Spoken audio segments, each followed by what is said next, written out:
Hi everyone, Cindy Squirrel here.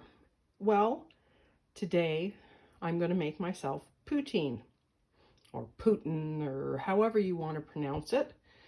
I call it poutine.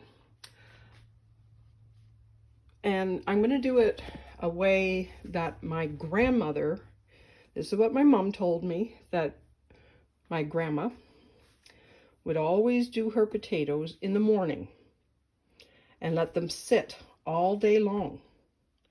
Her like if she was going to have mashed potatoes for supper or if she was having French fries. And they would sit in cold water. And I don't know if I can see any, but you see the white right there? That's potato starch.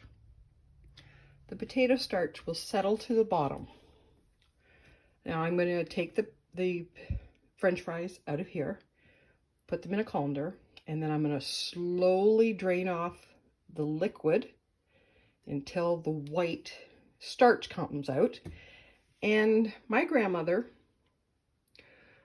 bless her soul, she had 8 kids, and you didn't buy cornstarch, you used your potato starch. And with that potato starch, she would thicken the gravy for that meal's supper. So it didn't have to be dry because she wasn't keeping it. You could dehydrate it and keep it, but usually there's only enough for that meal, depending on how starchy your potatoes are. But another thing my grandmother used to do with the potato starch, which is a lost art, I don't think anybody does this anymore, is starch your collars when you're ironing your shirts. You know, ironing, the thing we used to do to shirts. But she would sprinkle the potato starch on it, and it would make a beautiful stiff collar that sat upright all day.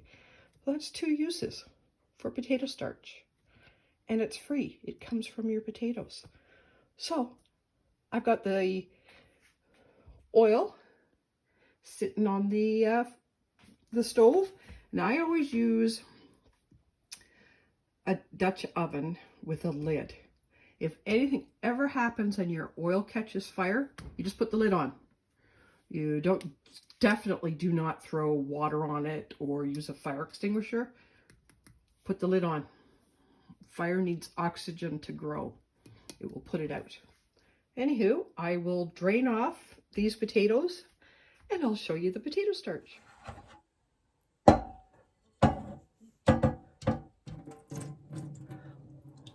You see all the white that settled to the bottom? So we're just gonna pour it off, and we're gonna save all that whiteness.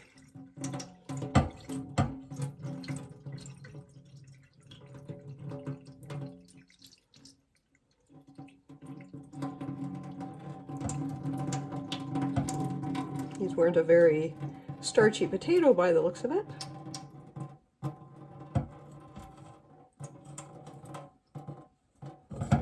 Whoop! Oh darn, I mixed everything up again. Okay, so look at all that starch. And while I'm waiting for the oil to get up to temperature, in this pot, I am going to put this beef concentrate. Now I use the little ones because it is so much more concentrated than those big jugs. So that's going to be my gravy. I'm going to add the potato starch to it. And I have grated up some marbled cheese to go on top. So, like I said, I'm waiting for this to get up to temperature and I will start my gravy. Now, I use rendered down tallow, the same as what I make my soaps with. Tallow is beef fat off the belly. It's a really, really beautiful, soft glob of fat that I render down. I started doing that when I was getting those 5-gallon buckets from a local restaurant. They're oil buckets for their deep fryers.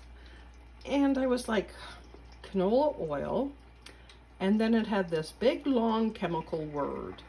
So I looked up what that was, and it's the same as caulking, you know, caulking around your windows and stuff like that.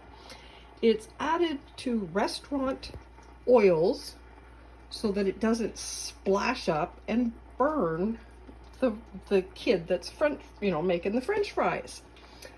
Well, that's all and good that that child is not getting burnt, but not once in my life have I been caulking a window or a bathtub or some tile and thought, boy, I wonder what that would taste like.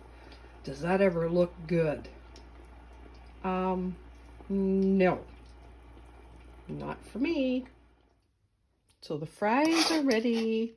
Now, a real poutine would have cheese curds, but I wasn't going to drive all the way to town for cheese curds.